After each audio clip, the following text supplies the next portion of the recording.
Akame ga Kill é um anime cheio de mortes, sendo uma série que realmente não economizou na censura, não teve dó de matar personagem e passou a faca em todo mundo. Nesse quesito, Akame ga Kill é uma das poucas séries que nunca teve problemas em matar personagens principais, personagens chaves e claro que fazem parte do elenco mais importante. Se o personagem tá ali, quer dizer que uma hora ou outra ele vai morrer em Akame ga Kill. E isso é algo que eu parabenizo, isso é algo que faz Akame ga Kill ser muito diferente dos outros animes. Ele destaca Akame ga Kill por causa disso, o autor não tem dó e nem piedade, ele mata todo mundo. Mas bom, dentro do anime, várias mortes já aconteceram, vários personagens adorados, personagens odiados, muita gente morreu nesse anime. Mas o mais importante, algumas dessas mortes são muito tristes, cara, é apenas de revisitar elas, eu senti vontade de chorar algumas vezes. Então hoje vamos falar sobre as mortes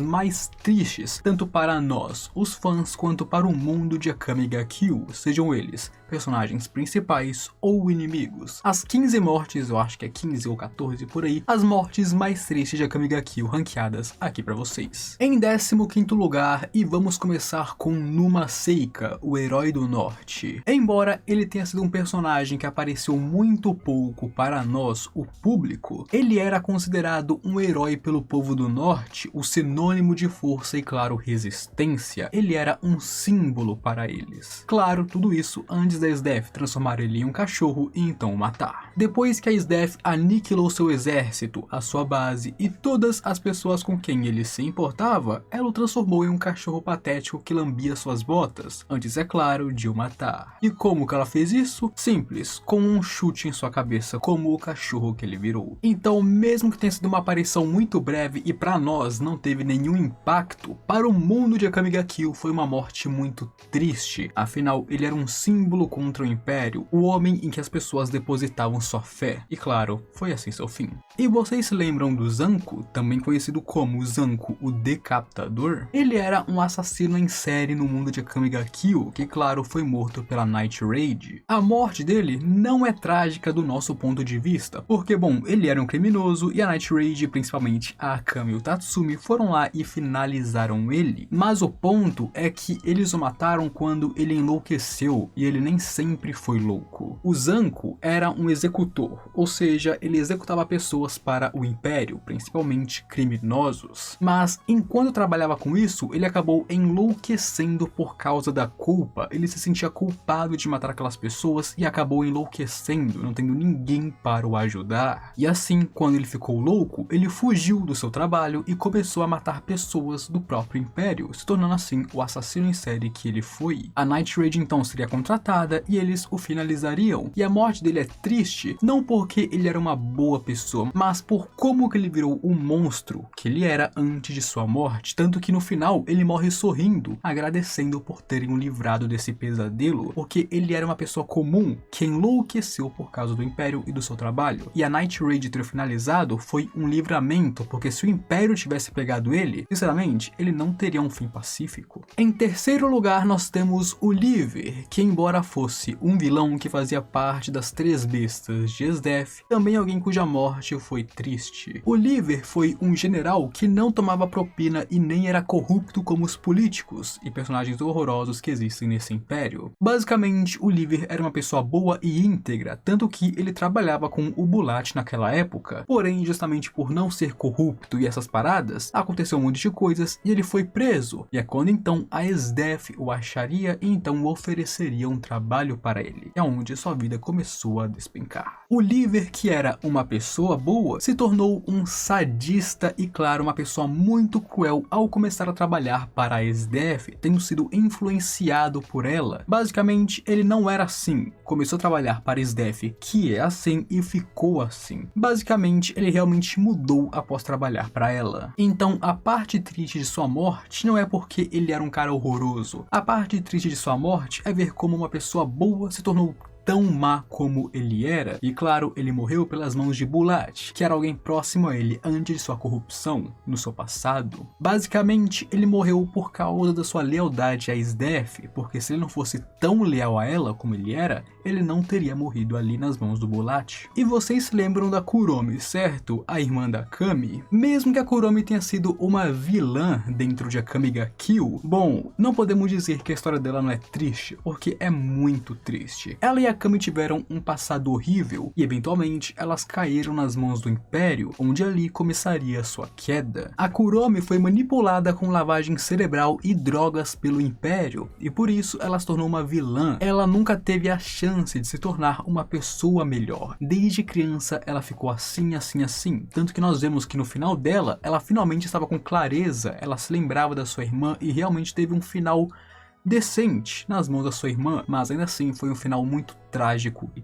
triste. Então, se você não ficou triste na morte dela, sinto muito, mas você é um monstro. Nós temos o Susanoo, onde embora ele fosse um membro da Night Raid, sinceramente não era alguém de quem eu gostava muito, então eu admito que não fiquei triste pela morte dele. Tendo se juntado a Night Raid na mesma época que a Chelsea, que infelizmente também teve um fim muito próximo ao dele, ele acabou sendo finalizado pela própria SDF, onde é claro, o Susanoo era muito forte, mas não páreo para a própria SDF. Porém, mesmo para mim que não gosto dele, nós temos que respeitar o seu final, onde ele quase morreu diversas vezes, chegou a morrer uma vez para conseguir então se curar novamente e então lutar contra a SDF por tempo suficiente para que os outros pudessem fugir até claro ser destruído e morrer. Susanoo é um cara de que eu não gosto, mas a sua determinação em segurar seu inimigo foi implacável. Em 10º lugar, e a morte da Chelsea foi algo que mexeu comigo e eu não vou mentir, meus amigos. Ela foi uma personagem que entrou bem tarde na série dentro da Night Raid, o que significava que nós não passamos muito tempo com ela, nós não vimos muito ela na tela, mas nós vimos o suficiente para mostrar que ela era uma boa pessoa e era legal. Mas o mais importante é que a morte dela foi surpreendente, nós não esperávamos que ela iria morrer ali. Era uma missão que até aquele ponto parecia estar tudo certo, mas então de repente ela morre, de repente os inimigos a descobrem e assim ela vai pra vala. Então o que mais choca na morte dela é que ela morre de repente, não é algo que nós esperávamos, que nós estávamos vindo chegando, ela só morreu. Agora, em 9º e 8º lugar, respectivamente, que são mortes extremamente tristes, não tanto para nós, mas para pelo menos o Tatsumi e, claro, este mundo, são Ieyasu e Sayo. Para quem não se lembram, eles são amigos de infância do Tatsumi, que foram com ele de sua vila para a capital imperial, porém que tiveram o desprazer de conhecer aquela família maldita. Os dois seriam pegos pela área e então drogados, até serem torturados brutalmente até suas próprias mortes. Então, mesmo que tivéssemos visto muito pouco sobre eles, bom, sabemos que o seu fim foi muito triste e trágico. Em seguida temos Lubok, e ele é outro que tem uma morte muito emocionante, não tem como. Mas a morte dele não é emocionante triste, e sim uma morte, sabe, que você chora, mas você não tá triste. Você tá triste, mas tá feliz, porque não foi uma morte trágica, foi uma morte tipo, tá bom, ele vai morrer, e nós entendemos isso. Lubok sempre foi um alívio cômico, alguém brincalhão, que só fala besteira, que não faz nada além de falar merda. Mas os momentos finais dele, com ele caindo e sabendo que seria o seu fim, mas ainda assim sorrindo e sem ter arrependimentos, foi uma cena linda, meus amigos. Foi um final brilhante. Foi triste porque ele morreu, sim, mas a maneira como ele se foi algo, sinceramente, lindo e realmente que nós não podemos esquecer. Mas agora, que a morte da Chile foi ainda pior que a da Chelsea e a do Lubok, pra mim, com certeza ela foi. Sendo a primeira pessoa da Night Raid a morrer dentro do anime, a Chile morreu quando ela e a Mine foram emboscadas por Seryu, aquela garota imperial muito maldita que eu odeio com todo o meu coração. É sério, eu duvido você falar uma pessoa que goste dessa maldita imperial. Não existe ninguém não. Essa mina...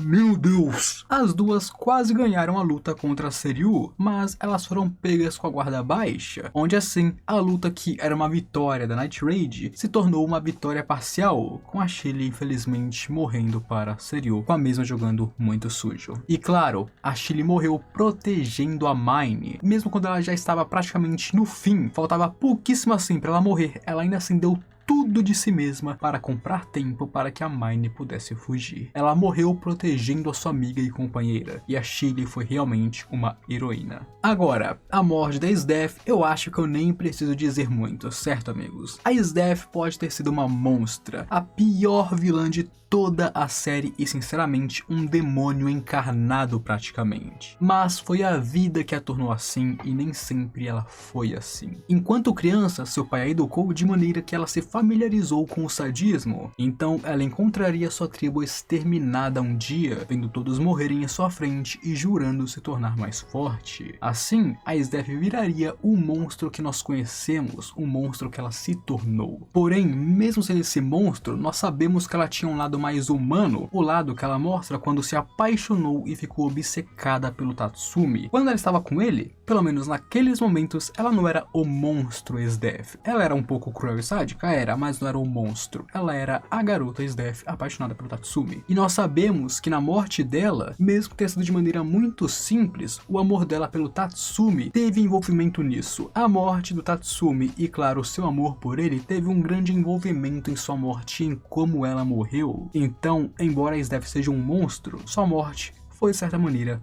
bem triste. Agora, não temos como não falar da morte da Leone, certo, amigos? Ela, uma das mais fortes da Night Raid que nós conhecíamos e acabou de caindo de forma tão rápida e simples. Ela, que era uma das mais fortes, morreu de forma tão simples e frágil que nos assusta e realmente nos lembra novamente que, mesmo sendo muito forte, ela ainda era uma humana. Sua última batalha, indo atrás daquele ministro que estava fugindo, onde de maneira covarde e suja, ele desabilitou seu Teigo e então a atirou até a morte. Isso é simplesmente inaceitável pra mim. Porém, é claro, ela não morreria ali porque ela é forte, ela conseguiria sair dali, se despediria da Akame, daria uma volta pela cidade, apenas para então morrer em um beco sozinha. E sinceramente isso me quebra, mano. Uma das personagens mais fortes tendo um fim tão frágil, fraco e claro vão, e ainda morrendo sozinha em um beco. Mano, é um bagulho muito triste. Mas agora, uma das mortes mais emblemáticas da série é, sem sombra de dúvidas, o Bulat, que ficará marcado para sempre em nossos corações. A morte dele foi um marco, simplesmente pela maneira como isso aconteceu, sendo simplesmente épico. Ele lutou contra o seu antigo mestre, contra o Liver, que era alguém próximo a ele. Ele conseguiu matar o Liver, mas acabou, é claro, sendo ferido fatalmente e estando à beira da morte de novo. Mas mesmo assim, em seus momentos finais, ele inspirou Tatsumi em trabalhar duro e ser uma pessoa melhor, tendo um impacto que reverberaria durante toda a vida do mesmo. Mesmo depois da sua morte, Tatsumi sempre pensava no que Bulat faria, no que ele falaria para ele e, claro, nos seus ensinamentos. Bulat se tornou alguém importante no coração de Tatsumi, mesmo após a sua morte. E o que mais dói é que ele era uma boa pessoa. E claro, quando ele morreu, ele passou a tocha, passou a incúrsio. E claro, o seu legado continua vivo. Até o final do anime, claro, que aí ele morre e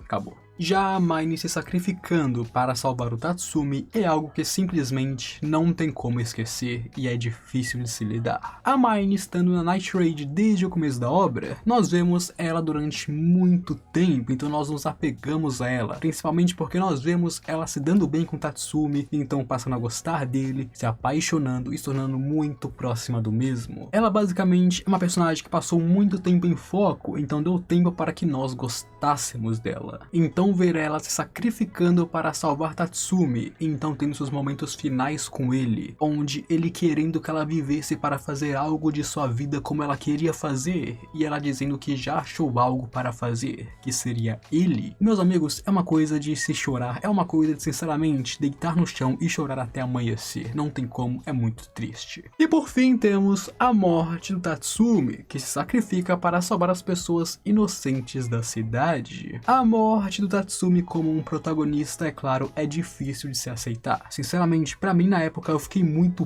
puto, porque na época eu não tinha experiência com protagonistas morrendo. Além disso, foi uma coisa muito de repente e surreal, sabe? Mas depois de um tempo, eu meio que passei a gostar dela também. Não foi uma morte completamente ruim, não foi uma morte muito boa, Sinceramente, teve mortes muito melhores que a dele, mas a morte dele não foi ruim. Muito pelo contrário, foi muito triste, afinal ele quebrou a promessa com Akame e morreu para salvar pessoas que ele nem conhecia e que antes tratavam ele como criminoso. Naquele ponto já tínhamos perdido muitos personagens, a maior parte da Night Raid já havia morrido, só era ele, a Najenda e a Akame que estavam vivos. A gente estava no final da luta contra o Imperador, basicamente a batalha já estava ganha. Pensávamos que finalmente ia vir o final feliz, até claro o Tatsumi morrer se sacrificando para as pessoas. Então seus momentos finais nos braços da Akame, com aquela mini conversa entre os dois, meus amigos, me desculpa, mas não tem como dizer que isso não foi triste e um belo final. Mas bem, meus amigos, como eu disse, essas foram as mortes, pra mim pelo menos, mais tristes em Akame ga Kill, e eu espero que vocês tenham gostado. E como muitos já sabem, no mangá, alguns dos personagens que eu citei aqui não morreram, e outros tiveram mortes um pouco diferentes. Então se lembrem que este vídeo são as mortes mais tristes do anime. Obviamente, personagens que não morreram no mangá, aqui estão mortos, e eu citei eles. Então, por favor, se lembrem e não me deem muito hate nos comentários, são as mortes mais tristes do anime, ok? É aquilo, se curtiu o vídeo, deixa o gostei embaixo para me apoiar e, claro, ajudar mais pessoas a assistirem esse conteúdo. Se puder, se inscreva no canal para receber e assistir os próximos vídeos, que eu sei que você vai gostar e não vai se arrepender. Venha e se junte à comunidade de Greedy Animes. Agora,